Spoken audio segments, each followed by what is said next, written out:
When you start your company, what should you set your valuation at? In this video, we're going to go over how to think about setting your valuation, what is a potentially low and high number, and why this even matters. So first of all, when you're setting a valuation for your company, you're usually not actually setting a real valuation. Generally, you're setting a cap if you're using a safe. Because when you raise your first 100 grand, 200 grand, this isn't a priced round, which is generally equity. This is generally a safe, which is a simple agreement for future equity. So which means when people invest on a safe, they don't actually get real equity in your company yet. It's an agreement to get equity later, which means you don't have a valuation. But to keep ownership kind of predictable, there's this vehicle called a cap, where you can say, I'm raising $100,000 on a $5 million post-money cap, which effectively means your valuation, for all intents and purposes, is $5 million. Okay?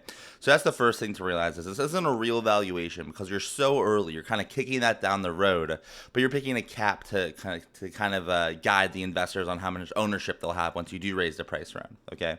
So when you think about what to price your company at when you're raising, a safe round or an angel round, what your number is going to be is not going to be reflective of your current valuation. Ideally, you pick a valuation that you can kind of grow into over time that puts you on a trajectory to build a billion-dollar company or something that gets to 100 million ARR in like 7 to 10 years. So I talk to a lot of founders that are like, oh, like should my valuation be 300 grand? Like we have 1,000 on revenue, or should it be 400 grand? And it's not the right way to think about it, right? The way to think about it is there's a standard in the industry of 1 million to 5 million for first time founders. And if investors sees that you're priced, outside of that, either higher or lower, they might get skeptical that you don't understand how the game works. If you say, oh, we're raising a round of $333,000 post money, they might be, well, that's not normal. You don't understand pass. Versus you say we're raising a round, at a 3 million post money, you might think you may not be worth $3 million, but at the end of the day, that's kind of what the industry expects a first round to be in the range of like 1 to 5 million.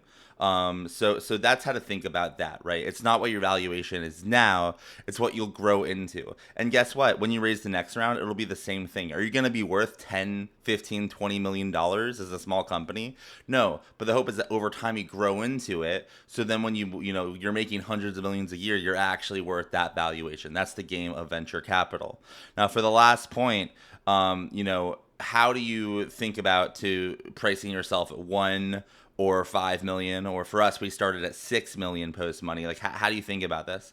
And at the end of the day, it's really about probability of you getting funded, kind of multiplied by how early you are to the game. So if you've never raised any money in your life, you don't have any investor connects, you don't really know how this works, I would definitely start sub 3 million, if not, 2 million for your early investors. If this is your second company, even if your first one failed and you kind of understand how things are going, I would say it's okay to get in the 4 million, 5 million range. Note, you're going to have investors that say that's going to say it's too high. That's okay. You're not optimizing for the ones that don't believe. You're only optimizing for the believers, and there's only a few of them in the beginning. Okay, so that is how to think about early stage valuations. First, it's not a real valuation. It's just a way to keep everything organized. Second, you want to keep it in this range of 1 to 5 because that's what the industry kind of expects. And, investors are going to think about, do you understand how venture capital works if you're raising? Then third, you're going to want to raise on the earlier side of that amount if you're a fresh founder, and maybe the later side if you're a little bit more of an experienced founder. Hope this video was helpful.